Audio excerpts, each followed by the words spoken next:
Hello दोस्तों, नमस्कार, आदाब, सत श्री अकाल, अस्सलाम वालेकुम। मैं सद्दाम। दोस्तों, आज का हमारा टॉपिक है मुग़ल वंश। और दोस्तों, मुग़ल वंश में जो हम पढ़ेंगे बाबर के बारे में पढ़ेंगे। बाबर किस तरीके से भारत में प्रवेश करते हैं, अर्थात बाबर भारत पर आक्रमण क्यों करते हैं। पानीपत के युद्ध के बारे में, खानवा का युद्ध है, चंदेरी का युद्ध है, घाघरा का युद्ध है।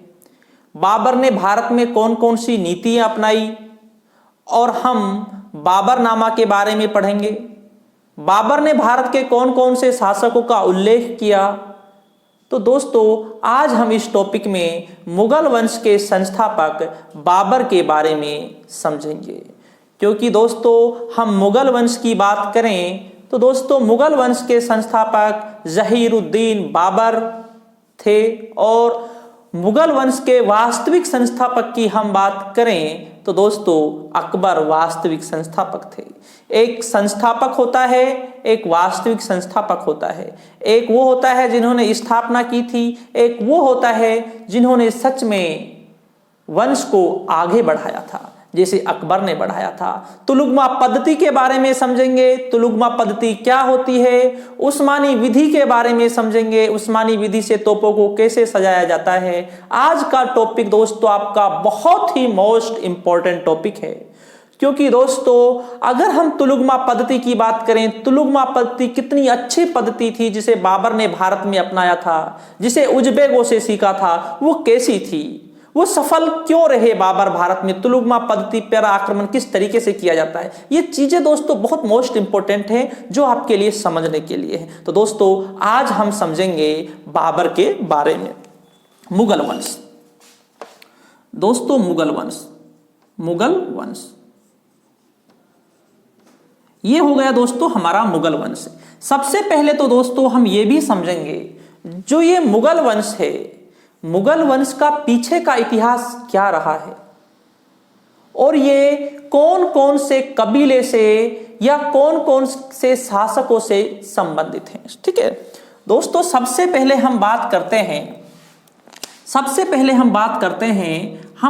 हैं दोस्तों बाबर की। किसकी बात करते हैं दोस्तों? हम बात करते हैं बाबर की बात करते हैं। ठीक है, और बाबर की हम बात करते हैं, और इसमें दोस्तों सबसे पहले हम बात करते हैं जो ये बाबर है। ये बाबर दोस्तों हमने एक पढ़ा है 1398 ईस्वी में। 1398 ईस्वी में दोस्तों तैमूर लंग, आप तैमूर नाम एक बहुत चर्चित नाम है जो सैफ अली खान और करीना कपूर के बेटे का नाम है। काफी चर्चा भी चली थी उसका, विवादित नाम है। ठीक है ना, तो समझना, एक तैमूर लंग ने भारत पर आक्रमण किया था 1398 ईस्वी में। तैमूर लंग दोस्तों, जो ये तैमूर लंग है ये समरकंद का शासक है। कहां का शासक है? ये समरकंद का शासक है। अब समझना दोस्तों, छोटी छोटी सी चीजें होती हैं जो आपके समझने के लिए बहुत ही महत्वपूर्ण होती हैं। अगर पूछा जाए आपसे वर्तमान में ये समरकंद कहां पर है, ये उज्बेकिस्तान में है। कहां पर है? उज्बेकिस्तान में है समरकंद। ये दोस्तों जो तैमूर लंग जो शासक थे जिन्होंने 1398 ईस्वी में भारत पर आक्रमण किया था, इस समय दोस्तों जो शासक था वो नासिरुद्दीन महमूद था। कौन था? नासिरुद्दीन महमूद था। ये दोस्तों जो नासिरुद्दीन महमूद है, ये दोस्तों तुगलक वंश के शासक थे नासिरुद्दीन महमूद। उस समय तैमूर लंग ने आक्रमण किया। मैं आपको ये तैमूर लंग इसलिए समझा रहा हूं क्योंकि जब हम बाबर के पास आएंगे, जब हमारा टॉपिक बाबर चलेगा, तो उस समय बाबर जो संबंधित है वो तैमूर लंग से संबंधित है। समझना, इस तैमूर लंग ने 17 दिसंबर 1398 ईस्वी में दिल्ली को जीत लिया था। ये तैमूर लंग 15 दिन तक दिल्ली में रुके थे। कितने दिन तक दिल्ली में रुके थे? 15 दिन तक दिल्ली में रुके थे तैमूर लंग। मन भर के दिल्ली को लूटा था तैमूर लंग ने। जब तैमूर लंग भारत से बाहर गए थे, समरकंद गए थे, उस समय लाहौर और मुल्तान और जो दीपालपुर है, लाहौर, मुल्तान और दीपालपुर का सूबेदार खिज्र खां को बनाकर गए थे। किसको गए थे दोस्तों? खिज्र खां को सूबेदार बना के गए थे। क्योंकि एक बात समझना, क्योंकि जब भारत में प्रवेश किया जाता है, ये भारत में जब पंजाब की ओर से प्रवेश किया जाता है, यहां पर आते हैं सारे आक्रमणकारी भारत में। खैबर दर्रा और यहां पर जो बोलन दर्रा है, खैबर और बोलन दर्रे से भारत में प्रवेश करते हैं। वहीं से बाबर भारत में एंट्री करते हैं।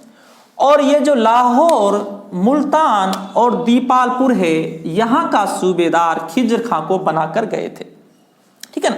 यहां तक थोड़ी सी बातें हो चुकी है। किसकी? तैमूर लंग के बारे में बात हो चुकी है। अब आप समझना, इस तैमूर लंग ने 15 दिसंबर 1398 ईस्वी को दिल्ली को जीत लिया था। ये समरकंद के शासक थे तैमूर लंग। लंग नाम इसलिए पड़ता है, एक पैर से लंगड़े थे, इसलिए नाम पड़ता है तैमूर लंग। ठीक है ना? उज्बेकिस्तान में है वर्तमान में। अब आप समझना, बाबर जो बाबर है, बाबर इस तैमूर लंग की पितृपक्ष की ओर से तैमूर लंग की 5वीं पीढ़ी से है। कौन सी पीढ़ी से है दोस्तों? 5वीं पीढ़ी से है। पिता पक्ष की ओर से बाबर तैमूर लंग की 5वीं पीढ़ी से है। कौन सी पीढ़ी से है? 5वीं पीढ़ी से है। इसमें इस तैमूर के गुण विहित थे। दूसरी बात समझना, एक नाम है चंगेज खान। चंगेज खान, जो ये चंगेज खान जो नाम है दोस्तों, ये मंगोल शासक थे, चंगेज खान। और समझना, ये चंगेज खान 1221 ईस्वी में दोस्तों भारत की सिंधु नदी तक आ गए थे। उस समय इल्तुतमिश का शासन था। किसका शासन था? इल्तुतमिश का शासन था। ये ईरान के शासक थे जिसका नाम था जलालुद्दीन मकबरनी। क्या नाम था? जलालुद्दीन मकबरनी जो नाम था, ये कहां का था दोस्तों? ईरान का शासक था। इसका पीछा करते हुए कहां तक आ गए थे दोस्तों? सिंधु नदी तक आ गए थे। समझना, ये जो चंगेज खान है मंगोल नेता है, और इस चंगेज खान के बारे में कहा जाता है अपने जीवन में ये कभी पराजित नहीं हुए थे। अपने जीवन में कभी पराजित नहीं हुए थे। और ये अपने आप को पृथ्वी का कहर कहते थे। अपने आप को क्या कहते थे? पृथ्वी का कहर कहते थे। अब मैं आपको इसे क्यों समझा रहा हूं, समझना। पिता पक्ष इधर हो गया मातृ पक्ष। कौन सा हो गया? मातृ पक्ष। मातृ पक्ष की ओर से ये चंगेज खान की 14वीं पीढ़ी से थे। कौन सी पीढ़ी से थे दोस्तों? 14वीं पीढ़ी से थे बाबर। समझना, चंगेज खान की ओर से, मातृ पक्ष की ओर से चंगेज खान की ये 14वीं पीढ़ी से थे, और पितृपक्ष की ओर से यह दोस्तों तैमूर लंग की 5वीं पीढ़ी से थे। इसके अंदर दोस्तों तैमूर लंग के गुण भी हैं और चंगेज खान के गुण भी हैं। इसके अंदर ये दोनों गुण हैं दोस्तों। किसके अंदर दोस्तों? बाबर के अंदर। ये जो मुगल वंश है, इसमें दोस्तों चंगेज खान वाली गुणवत्ता भी है, वीरता बहादुरी भी है, और तैमूर लंग वाली भी है मुगल शासकों में। लेकिन अपने आप को ये तैमूरिया कहा करते थे। अपने आप पर बाबर घमंड करते थे कि मैं तैमूर का वंशज हूं। किसका वंशज हूं? तैमूर का। दूसरी बात समझना दोस्तों, जो बाबर है, बाबर भारत पर अपना पैतृक अधिकार मानते थे। बाबर भारत पर अपना पैतृक अधिकार मानते थे, और बाबर का मानना यह था क्योंकि दोस्तों जो मेरा पूर्वज जो तैमूर लंग थे, उन्होंने भारत को जीत लिया था, तो मेरा भी भारत पर पैतृक अधिकार बनता है। बाबर का मानना यह था। ठीक है ना? अब दोस्तों, अब हम समझते हैं बाबर के बारे में। ठीक है ना? बाबर का नाम दोस्तों, बाबर का नाम जहीरुद्दीन बाबर था। जहीरुद्दीन बाबर था बाबर का नाम। यहां तक हो गई। अब दोस्तों एक बहुत अच्छा दिन भी है, बहुत बड़ा चलता है वर्तमान में, उसका बहुत ज्यादा प्रचलन है। तो बाबर का जो जन्म हुआ था 14 फरवरी 1483 ईस्वी को बाबर का जन्म फरगना में हुआ था। कहां पर हुआ था दोस्तों? फरगना में हुआ था। अब आप समझना, ये जो फरगना है, ये फरगना समरकंद के पास ही स्थित है। कहां पर स्थित है दोस्तों? समरकंद के पास ही स्थित है ये, ठीक है ना। फरगना में जन्म हुआ था। अब हम बात करें पिता का नाम की हम बात करें। पिता का नाम उमर शेख मिर्जा था। उमर शेख मिर्जा, पिता का नाम उमर शेख मिर्जा, ठीक है ना। इसके बाद माता का हम बात करें। माता का जो नाम था कुतलुग निगार, एक ही नाम है ये, खानम। कुतलुग निगार खानम था। माता का नाम था कुतलुग निगार खानम। एक बात आप और समझना, क्योंकि बाबर के जीवन में माता से भी ज्यादा जो भूमिका रही है वह बाबर की नानी की रही है। और एनटीए में यह प्रश्न काफी बार पूछा गया है, बाबर की नानी या दादी माँ का नाम क्या था, ठीक है ना। जो बाबर की जो नानी थी, नानी का नाम था एहसान दौलत नाम था बाबर की नानी का, ठीक है ना। और नाना का नाम था यूनुस खान था नाना का नाम, ठीक है ना। यहां तक दोस्तों इसके बाबर के जीवन के बारे में आ जाता है, ठीक है ना।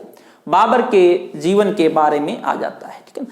अब समझना दोस्तों, जो बाबर है, बाबर का जन्म 1483 ईस्वी में होता है।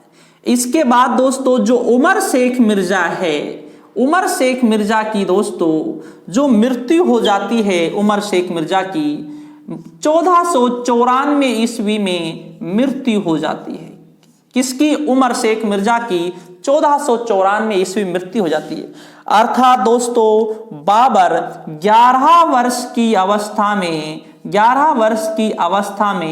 बाबर शासक बन जाते हैं।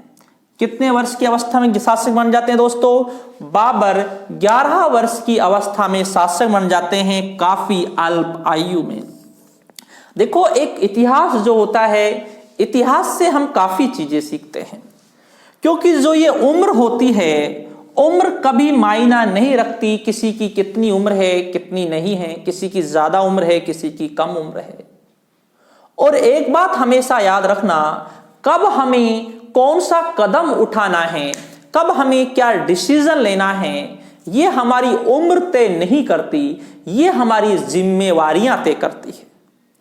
यूं तो बाबर काफी कम उम्र के हैं, केवल 11 वर्ष के हैं, और 11 वर्ष के ही बाबर दोस्तों फरगना के शासक बन जाते हैं। 11 वर्ष की अवस्था में ही दोस्तों फरगना के शासक बन जाते हैं बाबर। बहुत कम आयु के हैं बाबर, और 11 वर्ष की अवस्था में शासक बन जाते हैं। आगे समझना, तो दोस्तों जो ये समरकंद है,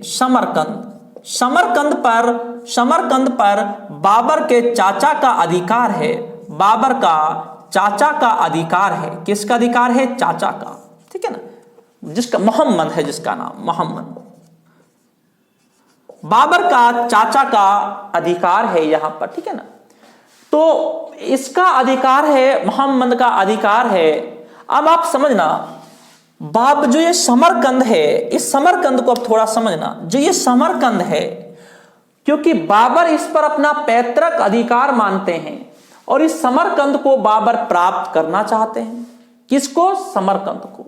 और देखा जाए, इस समरकंद को बाबर इसलिए भी प्राप्त करना चाहते हैं क्योंकि समरकंद किसी जमाने में तैमूर लंग की राजधानी हुआ करती थी, इसीलिए बाबर इस समरकंद को प्राप्त करना चाहते हैं। आगे समझना, 1194 ईस्वी में बाबर ने समरकंद पर आक्रमण कर दिया। कहां पर आक्रमण कर दिया? समरकंद पर आक्रमण कर दिया। कितनी सी उम्र में दोस्तों, कितनी सी उम्र में आक्रमण कर दिया? सोचने की बात है, ठीक है ना।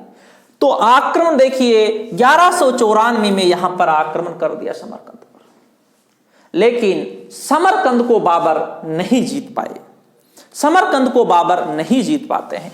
बाबर को यहां पर निराशा लगती है। बाद में फिर 1196 ईस्वी में बाबर यहां पर फिर एक बार फिर आक्रमण करते हैं बाबर, और उस बार बाबर इसे जीत लेते हैं, उस बार बाबर इसे समरकंद को जीत लेते हैं। लेकिन दोस्तों इस समरकंद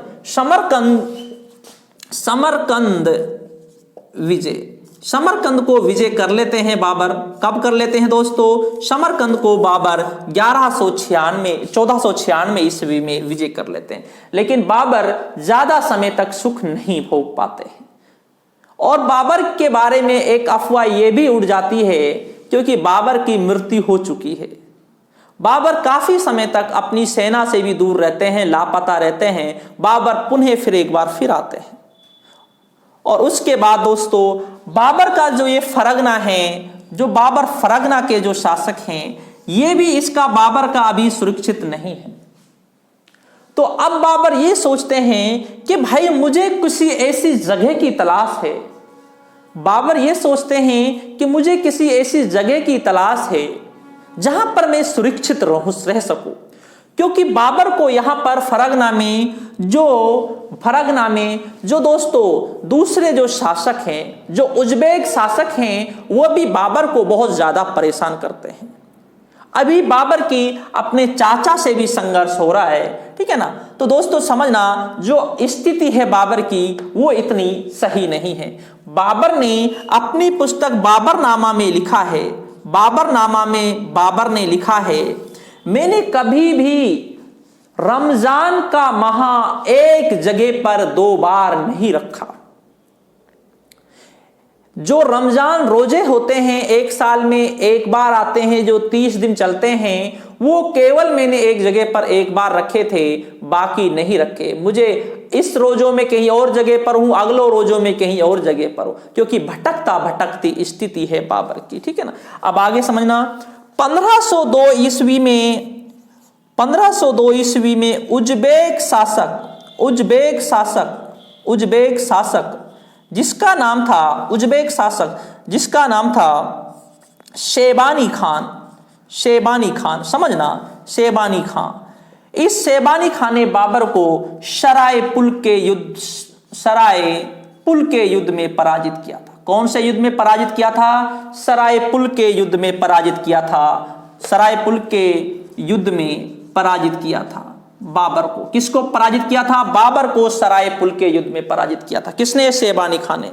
और आप समझना, शेबानी खान ने पराजित किया, साथ ही साथ में इस शेबानी खान ने बाबर की बहन खानजादा बेगम से विवाह भी कर लिया, निकाह कर लिया। किससे? खानजादा बेगम से निकाह भी कर लिया। किसने? शेबानी खान। सोचिए आप, बाबर भारत में इतना सफल क्यों होते हैं? बाबर यहां तो उज्बेकों से हारते आ रहे हैं, शेबानी खान से हार जाते हैं।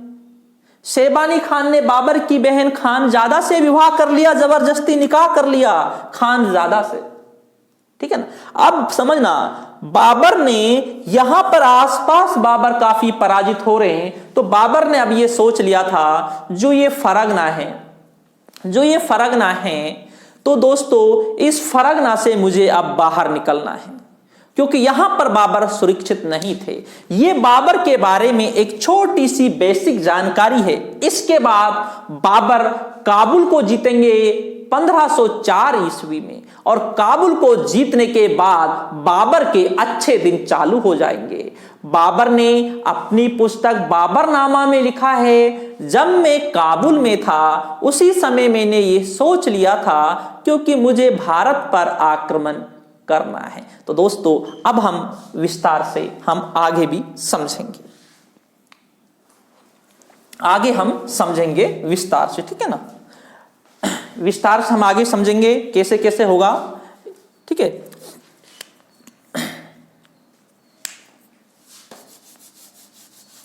यहां तक बाबर के बारे में एक बेसिक जानकारी आ गई है।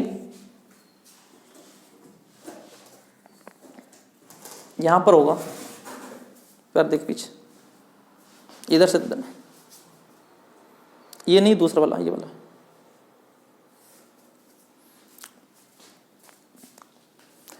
अब आप समझना, अब यहां के बाद हम बाबर के बारे में आगे से समझेंगे, किस तरीके से अब भारत में प्रवेश करेंगे बाबर, ठीक है, किस तरीके से पानीपत का युद्ध होगा, उसके बारे में अब हम विस्तार से आगे समझेंगे। ये एक छोटी सी बाबर के बारे में एक बेसिक जानकारी थी, लेकिन मुख्य इतिहास तो अब बाकी है बाबर का, ठीक है ना, मुख्य इतिहास तो बाबर का बाकी है भाई, जिसे हमें विस्तार से समझना है। अब आप समझना दोस्तों, 1504 ईस्वी में बाबर ने काबुल को जीत लिया। काबुल को कब जीता दोस्तों? 1504 ईस्वी। बाबर ने जैसे ही काबुल को जीता और इसके साथ ही बाबर के इधर उधर भटकने के दिन अब समाप्त हो जाते हैं, क्योंकि बाबर के अब अच्छे दिन आ चुके हैं, जैसे वर्तमान में अच्छे दिन चल रहे हैं, ठीक है ना।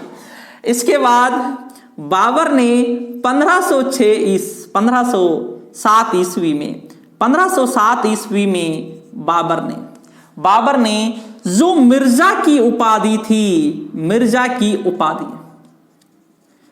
की उपाधि के स्थान पर बाबर ने बादशाह की उपाधि धारण की। किसकी? बादशाह की। अब यहां पर आप समझना, मोस्ट इंपॉर्टेंट, बाबर की पैतृक उपाधि थी वो थी मिर्जा, और यहां पर बाबर ने बादशाह की उपाधि धारण कर ली 1507 ईस्वी में। अब समझना, अब बाबर बादशाह कहलाए। क्या कहलाए? बादशाह। दूसरी बात यहां पर आप ये भी समझना, जब बाबर 1526 ईस्वी में भारत के शासक बनेंगे तो बाबर अपने साथ एक खुद उपाधि लेकर आया है, बादशाह की उपाधि लेकर आया है। तो बाबर सुल्तान की उपाधि धारण नहीं करेंगे। किसकी उपाधि धारण करेंगे? बादशाह की। इसीलिए जो ये मुगल काल है इसे बादशाह काल कहा जाता है, क्योंकि इनके पास खुदों के पास उपाधि है। दूसरी बात, जो सुल्तान होता है वो किसी की अधीनता में होता है, वे खड़ा होता है, उस पर किसी का कोई दबाव नहीं होता, उस पर किसी का कैसा भी कोई दबाव नहीं होता है, ठीक है ना। तो बादशाह की उपाधि धारण करते हैं यहां पर, ठीक है ना। इसके बाद अब आप समझना, बाबर ने भारत पर आक्रमण, यहां पर आप समझना, भारत पर आक्रमण सबसे पहले बाबर ने भारत पर 1519 ईस्वी में भेरा और बाजोर पर किया। कहां पर किया था? भेरा और बाजोर पर किया। अब हम यहां पर यह भी कहेंगे, सबसे पहले तोपों का प्रयोग, सबसे पहले जो तोपों का जो प्रयोग भी किया जाएगा वो भी कहां पर किया जाएगा? भेरा और बाजोर में सबसे पहले तोपों का प्रयोग किया जाएगा। मोस्ट इंपॉर्टेंट प्रश्न है, ठीक है ना। इसके बाद दूसरा आक्रमण भी 1519 ईस्वी में पेशावर पर किया था। कहां पर किया था? पेशावर पर किया था, ठीक है। इनको आप याद रखना, क्योंकि समझना, हम अक्सर जब हम पढ़ते हैं तो अक्सर कुछ ये पढ़ते हैं कि पानीपत का युद्ध बाबर का पहला युद्ध था। ना, ऐसा बिल्कुल ना है, क्योंकि पहला युद्ध कौन सा है? भेरा और बाजोर का। 1519 में पेशावर, ठीक है ना। 1520 में सियालकोट, 1520 में है सियालकोट, ठीक है ना। और अब आप समझना, चौथा जो युद्ध है वो है 1524 का, लाहौर और ये दीपालपुर और मुल्तान की तरफ आक्रमण किया था। कहने का मतलब ये है, बाबर ने भारत पर 4 आक्रमण पानीपत के प्रथम युद्ध से पहले ही कर लिए थे। किससे पहले कर लिए थे? पानीपत का 5वां जो आक्रमण था वो था पानीपत का प्रथम युद्ध। ये जो पानीपत का प्रथम युद्ध होता है 21 अप्रैल 1526 ईस्वी में पानीपत का प्रथम युद्ध होता है। यह बाबर का 5वां युद्ध था। कौन सा युद्ध था दोस्तों? 5वां युद्ध था। 5वें युद्ध से पहले बाबर यहां पर 4 युद्ध लड़ चुका है और हम तोपों का प्रयोग भी बाबर पहले भेरा और बाजोर में कर चुका है। और दूसरी बात है दोस्तों, भेरा और बाजोर में यहां पर बाबर तुलुगमा पद्धति का प्रयोग भी बाबर कर चुका है। कौन सी पद्धति का? तुलुगमा पद्धति का प्रयोग भी बाबर यहां पर पहले कर चुका है। यह बहुत ही मोस्ट इंपॉर्टेंट है क्योंकि हम यहां पर कभी कभी ध्यान नहीं देते हैं, लेकिन इन 4 युद्धों को जैसे जैसे आपका लेवल बढ़ता है, एनटीए नेट कॉली लेक्चर का लेवल बढ़ता है, तो इन युद्धों को कभी नहीं भूलना चाहिए। मोस्ट तुलुगमा पद्धति का प्रयोग भी सबसे पहले भेरा बाजोर में किया और तोपों का प्रयोग भी भेरा बाजोर में किया।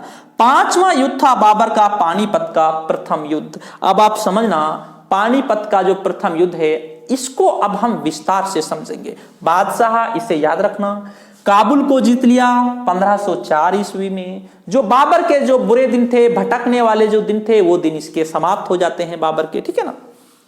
अब हम समझेंगे पानीपत का प्रथम युद्ध। मोस्ट इंपॉर्टेंट है पानीपत का प्रथम युद्ध। किस तरीके की तुलुगमा पद्धति होती है, किस तरीके की तुलुगमा पद्धति होती है, कैसे युद्ध लड़ा जाता है, कैसे तोपों को सजाया जाता है, ठीक है ना। पानीपत का प्रथम युद्ध 21 अप्रैल 1526। पानीपत का प्रथम युद्ध 21 अप्रैल 1526, ठीक है ना। यह युद्ध दोस्तों बाबर और इब्राहिम लोदी के मध्य हुआ। बाबर और इब्राहिम लोदी के मध्य। बाबर की विजय, इब्राहिम लोदी की पराजय। यहां तक हो गया हमारा। अब हम समझते हैं ये क्या होता है, ठीक है ना। समझना, यहां पर दोस्तों, यहां पर इब्राहिम लोदी की सेना है। किसकी सेना है? इब्राहिम लोदी की सेना है यहां पर, ठीक है ना। ये इब्राहिम लोदी की सेना है। यहां पर मान लेते हैं भाई ये इब्राहिम लोदी की सेना है, ये इब्राहिम लोदी के सैनिक है, ठीक है ना। इब्राहिम लोदी के ये सैनिक आ गए हैं, ठीक है। कोई प्रॉब्लम तो नहीं है भाई किसी को, ठीक है ना। कोई प्रॉब्लम हो तो बता देना। ये इब्राहिम लोदी की सेना है, ठीक है ना। यहां तक हो गई इब्राहिम लोदी की सेना। अब समझना, यहां पर हैं ये तोपे हैं, नहीं ये हैं लकड़ी की गाड़ियां हैं, ठीक है ना। समझना थोड़ा बहुत अच्छा है। ये तुलुगमा पद्धति क्या है ये बहुत अच्छी तरह समझ में आ जाएगा आपको, ठीक है ना।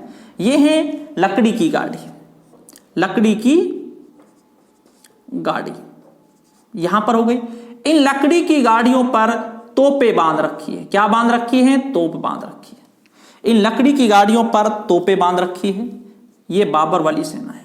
तोपे बांध रखी है लकड़ी की गाड़ियों पर, ये तोपे हैं, ठीक है ना। ये बाबर की सेना है, बाबर की सेना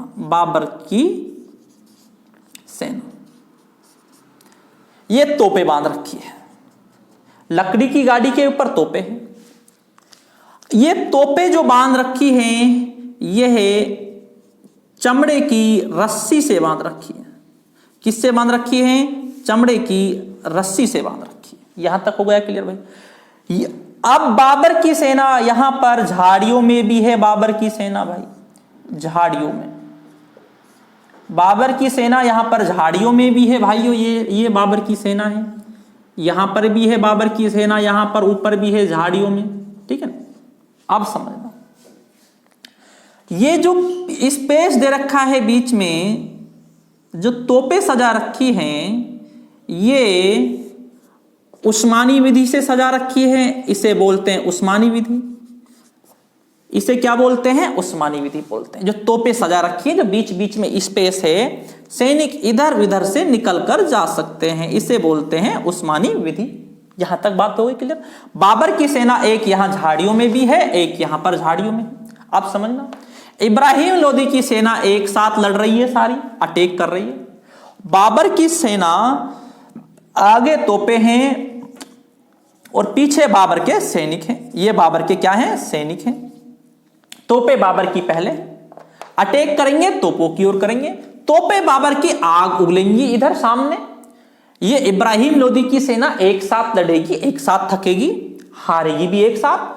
अब समझना, यहां पर बाबर के जो ये सैनिक हैं, जो बाएं और दाएं जो झाड़ियों में छुपे हुए हैं, इनका कोई लेना देना नहीं है। अच्छा बकरा चल रहा है, अच्छा खाना चल रहा है, मस्ती कर रहे हैं ये सैनिक, ठीक है ना, खा रहे पी रहे ऐश कर रहे हैं। इन सैनिकों का कोई लेना देना नहीं है। अब समझना, बाबर की सेना लड़ रही है भाई, लड़ रही है, अच्छी तरह लड़ रही है, कोई दिक्कत नहीं है। अब इस बाबर की सेना को अब पता चला कि दुश्मन की सेना थक चुकी है, 8-7 घंटे युद्ध को हो चुके हैं। अब बाबर की जो ये सेना इधर है, ये इन सैनिकों को इस तरीके से घूम कर आएंगे और पीछे से घेर लेंगे। इसे बोलते हैं तुलुगमा पद्धति। सैनिकों को बीच में ले लेते हैं और उन सैनिकों का काम कर देते हैं। आगे से घेर रखा है और पीछे से इन्होंने घेर लिया। इसे बोलते हैं तुलुगमा पद्धति, जो पानीपत के युद्ध में भी बाबर ने अपनाई थी, ठीक है ना। और इसके साथ ही इस पानीपत के युद्ध में बाबर की विजय हो जाती है। किसकी विजय होती है? बाबर की। और इब्राहिम लोदी युद्ध के ही मैदान में शहीद हो जाते हैं। इब्राहिम लोदी सल्तनत काल के इब्राहिम लोदी पहले शासक थे जो युद्ध के मैदान में शहीद होते हैं नियामत उल्लाह के अनुसार, ठीक है ना। और इसके बाद दोस्तों बाबर की भारत में विजय होती है और बाबर दोस्तों भारत में 1526 ईस्वी में मुगल वंश की स्थापना करता है। और बाबर जो इधर उधर भटक रहे थे, भटकने के दिन अब बाबर के बिल्कुल समाप्त हो जाते हैं। और इसके बाद दोस्तों भारत में मुगल वंश की स्थापना होती है। आगे समझना, बाबर दोस्तों पानीपत की युद्ध के बाद बाबर ने दोस्तों काबुल की जनता के लिए चांदी के सिक्के बांटे थे।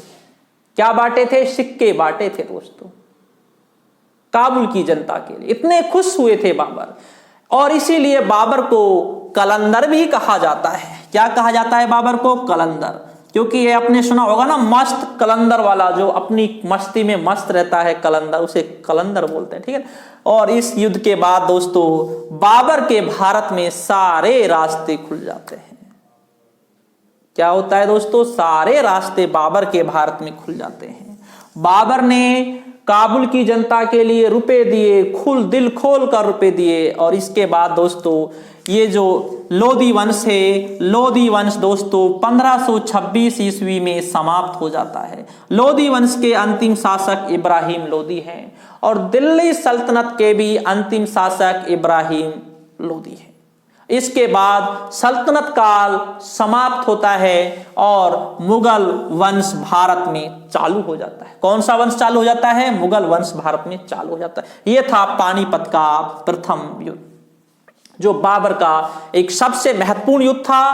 पानीपत का प्रथम युद्ध बाबर का 5वां युद्ध था। कौन सा युद्ध था? 5वां युद्ध था। इससे पहले बाबर 4 युद्ध लड़ चुके हैं, जो मैंने आपको अभी समझाए थे। इस पानीपत के युद्ध के बाद दोस्तों बाबर खानवा का युद्ध लड़ेंगे। कौन सा युद्ध लड़ेंगे दोस्तों? खानवा का युद्ध लड़ेंगे, ठीक है ना। खानवा का युद्ध मोस्ट इंपॉर्टेंट।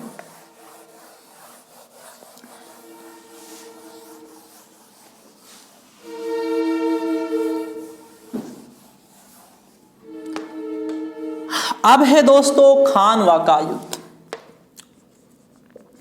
खानवा का युद्ध ये दोस्तों 17 मार्च 1527 ईस्वी का है। खानवा का युद्ध मोस्ट इंपॉर्टेंट है। खानवा का युद्ध समझना, जो दोस्तों ये खानवा का जो युद्ध है, ये है बाबर और महाराणा सांगा के मध्य हुआ था। किसके मध्य हुआ था? महाराणा सांगा के मध्य हुआ था।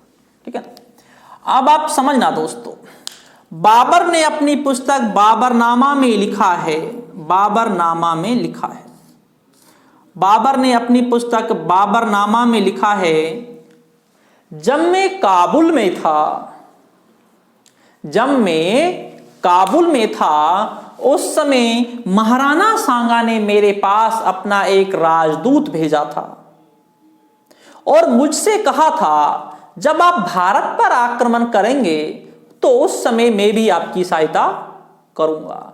लेकिन जब मैंने भारत पर आक्रमण किया तो उस समय महाराणा सांगा ने मेरी कोई सहायता नहीं की, अर्थात महाराणा सांगा ने मेरे साथ विश्वासघात किया। इसीलिए दोस्तों ये खानवा का युद्ध होता है 17 मार्च 1527 ईस्वी को।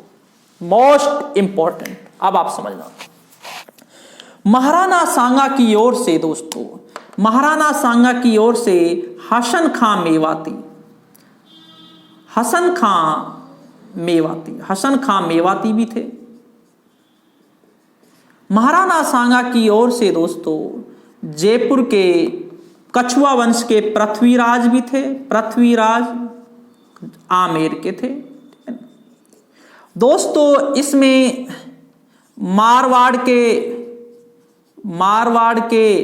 मालदेव भी थे, ठीक है ना, मालदेव भी थे, ठीक है ना।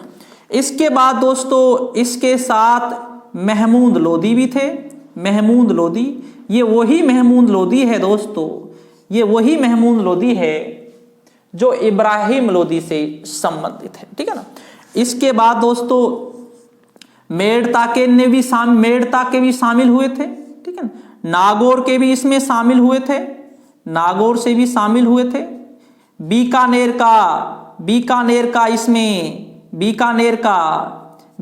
का कल्याणमल भी शामिल हुआ था, बीकानेर का कल्याणमल भी शामिल हुए। कहने का मतलब यह है महाराणा सांगा के साथ काफी लोग शामिल हुए थे, ठीक है ना। अब आप समझना, महाराणा सांगा की सेना से एक झड़प हुई थी, ये झड़प हुई थी बयाना में हुई थी। कहां पर हुई थी? बयाना में हुई थी। ये फरवरी 1527 ईस्वी में एक छोटी सी झड़प हुई थी, महाराणा सांगा और बाबर की सेना के मध्य हुई थी। एक छोटी सी झड़प हुई थी, कहां पर? बयाना में हुई थी, ठीक है ना। अब आप समझना, अब समझना यहां पर दोस्तों क्या होता है, बाबर की सेना, जो कुछ बाबर के सैनिक थे वे महाराणा सांगा की सेना से हार जाते हैं। अब वो बाबर के सैनिकों आकर बताते हैं कि भाई महाराणा सांगा की सेना बहुत ताकतवर है, महाराणा सांगा तो एक बहुत ताकतवर शासक है। वो सैनिक आकर बताते हैं बाबर के सैनिकों को। अब बाबर के जो सैनिक हैं, अब वो जब सुनते हैं महाराणा सांगा के सैनिकों के बारे में तो उनका उत्साह थोड़ा कम हो जाता है। और एक दरवेश है बाबर का, एक दरवेश है बाबर, एक दरवेश है, दरवेश उसे बोलते हैं जो भविष्यवाणी करता है। एक दरवेश है जिसका नाम है शरीफ खान। क्या नाम है? शरीफ खान। अब इस बाबर के समय एक दरवेश था शरीफ खान, उन्होंने भी भाई भविष्यवाणी कर दी, अगर सांगा से युद्ध हुआ बाबर का तो बाबर इसमें हार जाएगा। उसने भी भविष्यवाणी कर दी भाई, ठीक है ना। अब यार समझना, बाबर की सेना के जो उत्साह था कम हो गया, बाबर का सेना का उत्साह। अब बाबर ने क्या बोला, इस शरीफ खां को बुलाया, इधर आ बेटा तेरा काम करते हैं, इधर आ, बहुत भविष्यवाणी करता है, तो तेरे को देखते हैं, इधर आ। बाबर ने इसे बुलाया और शरीफ खां को टक्का दिया, इसकी शरीफ खां की क्या कर दी? हत्या कर दी बाबर ने। अब बाबर ने अपने सैनिकों में जोश भरने के लिए बाबर ने घोषणाएं, अब बाबर ने घोषणाएं चालू की है। नंबर पहली बाबर ने घोषणा की, आज के बाद शराब नहीं पीऊंगा। क्या नहीं? शराब नहीं पीऊंगा। क्या नहीं पिएगा भाई? शराब नहीं पीऊंगा। ये घोषणा की भाई, शराब नहीं पीऊंगा। दूसरी बात, बाबर ने पहली बार जिहाद का नारा दिया। किसका नारा दिया? जिहाद का नारा दिया बाबर ने। क्या नारा दिया? जिहाद का। नंबर तीसरा, बाबर ने यह कहा, युद्ध के बाद जो काबुल जाना चाहे वो जा सकता है। नंबर अगला है, मुस्लिम व्यापारियों पर एक कर लगता है, तमगा कर। ये जो तमगा कर है, यह है मुस्लिम व्यापारियों से लिया जाता है। किससे लिया जाता है? मुस्लिम व्यापारियों से। तो बाबर ने तमगा कर को समाप्त करने की घोषणा कर दी। क्या कर दी? समाप्त करने की घोषणा कर दी। अब बाबर ने आज के बाद शराब नहीं पीऊंगा, ये घोषणा कर दी। अब जो मुस्लिम थे वो खुश हुए, भाई बाबर आज के बाद शराब नहीं पिएगा। जिहाद का नारा दिया, एक जिहाद, एक इस्लामिक बुराइयों के खिलाफ लड़ना, ये नारा दे दिया। दूसरा, युद्ध के बाद जो सैनिक काबुल जाना चाहे वो जा सकता है। भाई बहुत से सैनिक थके हुए थे, 2-2 सालें हो चुकी थी अपने घर से निकले, अब अपने बीवी बच्चों से भी मिलना था। उन्होंने सोचा यार एक ही तो युद्ध लड़ना है, बस लड़ लेते हैं। तमगा कर समाप्त करने की घोषणा कर दी। मुस्लिम व्यापारी भी खुश हो गए, उन्होंने भी साथ दिया। भाई अब हमसे कर तो लिया नहीं जाएगा तो बहुत अच्छा हुआ, क्या दिक्कत। तो इसके बाद बाबर ने, हम यहां पर ये कह सकते हैं, बाबर इतना चालाक, इतना चतुर व्यक्ति थे, अपने सैनिकों को जो भड़के हुए थे उनको सबको इन घोषणाओं से सबको अपनी ओर एकत्रित कर लिया। इसके बाद दोस्तों खानवा का युद्ध होता है। इस खानवा के युद्ध में दोस्तों महाराणा सांगा घायल हो जाते हैं। क्या हो जाते हैं? महाराणा सांगा घायल हो जाते हैं। घायल हो गए हैं महाराणा सांगा। अब आप समझना, महाराणा सांगा के राज मुकुट को झाला अज्जा ने धारण किया। किसने धारण किया? झाला अज्जा ने धारण किया। क्योंकि दोस्तों अब आप समझना, जो ये राज मुकुट होता है, यह दोस्तों सैनिकों को दिखना चाहिए, क्योंकि सैनिकों को यह लगना चाहिए कि हमारा शासक अभी जीवित है। अगर सैनिकों को ये राज मुकुट दिखना बंद हो जाए तो सैनिक अपने हथियार डाल देते हैं। जब महाराणा सांगा घायल हुए थे तो राज मुकुट को झाला अज्जा ने धारण किया। और इसके बाद दोस्तों बाबर ने इसमें भी वही तुलुगमा पद्धति को अपनाया। और दोस्तों बाबर ने तोपों को बाबर ने लोहे की जंजीरों से बांधा। किससे बांधा दोस्तों? लोहे की जंजीरों से बाबर ने तोपों को बांधा। यह बाबर का एक परिवर्तन था। लोहे की जंजीरों से इसको तोपों को बांधा। और दोस्तों इस युद्ध में महाराणा सांगा की पराजय होती है, युद्ध के मैदान में घायल हो जाते हैं। झाला अज्जा राजमुकुट धारण करता है। और दोस्तों हसन खां मेवाती एक बहुत बड़ा नाम है, जो अलवर के शासक थे हसन खां मेवाती, जिन्होंने महाराणा सांगा का साथ दिया।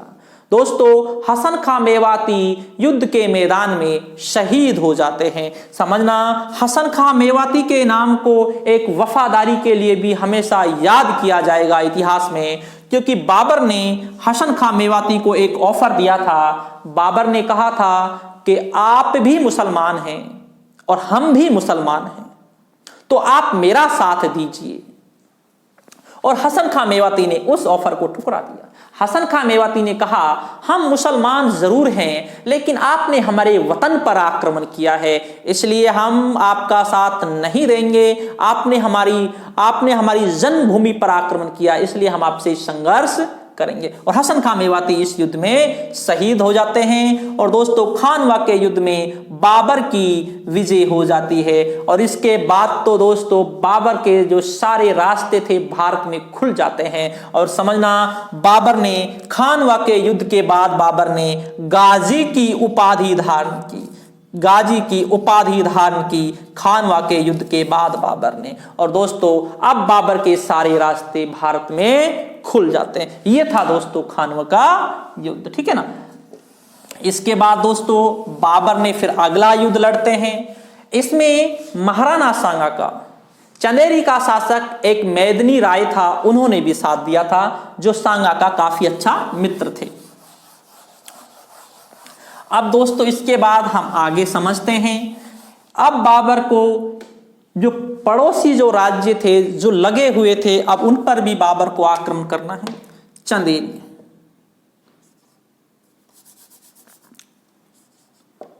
चंदेरी, ये दोस्तों चंदेरी जो है ये मालवा के पास पड़ता है। यहां पर दोस्तों 29 जनवरी 1528 ईस्वी में चंदेरी पर आक्रमण किया। चंदेरी का शासक था मेदिनी राय। क्या नाम था? मेदिनी राय। और इस मेदिनी राय की क्या हो जाती है दोस्तों? इसकी भी पराजय हो जाती है, युद्ध के मैदान में शहीद हो जाते हैं। तो बाबर का जो एक और विरोधी था चंदेरी का शासक मेदिनी राय, इसकी पराजय हो जाती है। यह बाबर का भारत में तीसरा युद्ध था। बाबर का भारत में चौथा युद्ध, अंतिम युद्ध है। ये जो युद्ध है 6 मई 1529 ईस्वी में लड़ा जाता है। बाबर का अंतिम युद्ध है, अंतिम युद्ध, बाबर का यह अंतिम युद्ध है। इस युद्ध में बाबर ने अफगान नेता महमूद लोदी को पराजित किया। किसको पराजित किया? महमूद लोदी को पराजित किया। यह बाबर का भारत में अंतिम युद्ध है, घाघरा का युद्ध। अफगान नेता महमूद लोदी को बाबर ने पराजित किया था। ठीक है, बाबर ने टोटल मुख्य रूप से 4 युद्ध लड़े थे। पानीपत का प्रथम युद्ध, खानवा का युद्ध, चंदेरी का युद्ध और घाघरा का युद्ध। बाबर का पूरा जीवन भारत में संघर्ष करते हुए ही गुजर गया। बाबर को ज्यादा टाइम नहीं मिला था प्रशासन को एक सुचारू रूप से चलाने के लिए, ठीक है ना, ज्यादा समय नहीं मिला था। इसके बाद दोस्तों हम आगे बात करें बाबर की। दोस्तों 26 दिसंबर 1530 ईस्वी में बाबर की मृत्यु हो जाती है। ऐसा कहा जाता है दोस्तों, क्योंकि बाबर का जो पुत्र था, बाबर का जो पुत्र था हुमायूं, ये कहा जाता है दोस्तों, जो हुमायूं एक बार बहुत ज्यादा बीमार पड़े थे। बाबर किसी दरवेश के पास गए और दरवेश से बाबर ने यह कहा कि जो मेरा पुत्र है वो बहुत ज्यादा बीमार है। तो उसके बाद क्या होता है, दरवेश ने बाबर से यह कहा कि भाई आप कोई ऐसी वस्तु आप कोई दान करें जो आपके सबसे नजदीकी हो, जो सबसे प्रिय वस्तु दान करें। तो कहा जाता है हुमायूं की चारपाई के बाबर ने सोचा मेरी जान से प्यारी तो कुछ भी नहीं है।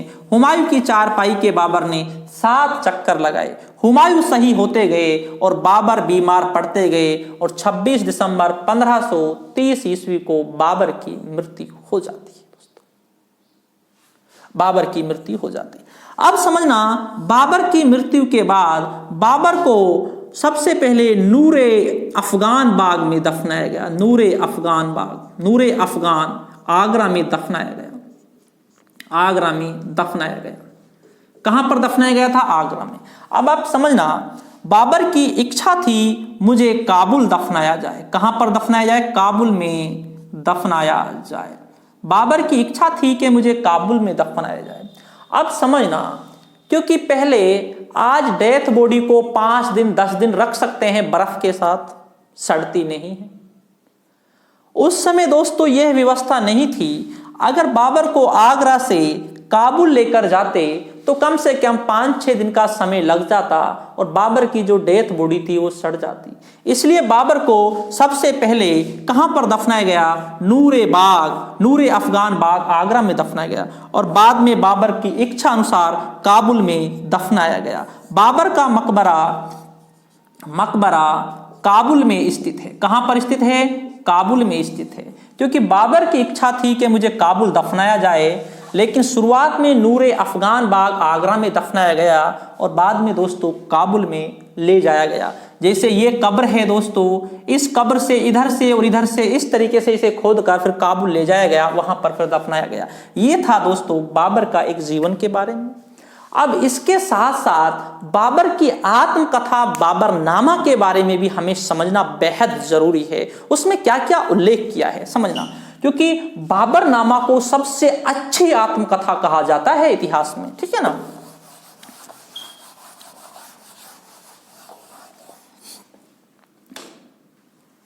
बाबरनामा, बाबरनामा। तो दोस्तों अब है हमारा बाबरनामा। क्या है दोस्तों? बाबरनामा।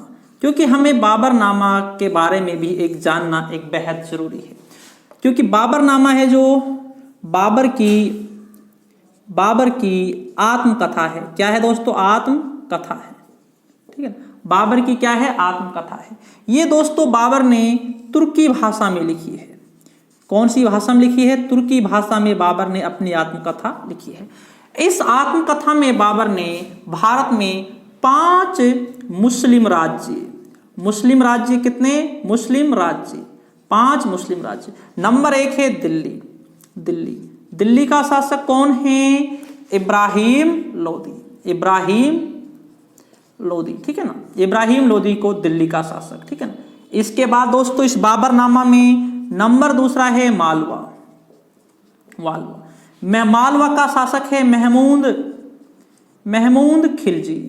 ये मालवा का शासक है महमूद खिलजी तृतीय, ठीक है ना। इसके बाद दोस्तों नंबर 3 है गुजरात का शासक है मुजफ्फर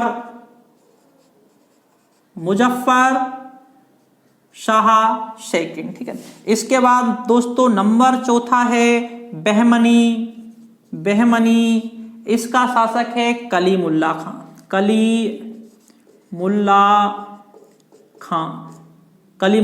इसका भी उल्लेख किया है। नंबर 5 है दोस्तों बंगाल का शासक कौन है? नुसरत शाह। इसका भी दोस्तों उल्लेख किया है, नुसरत शाह का। 5 मुस्लिम राज्यों का उल्लेख किया है और दो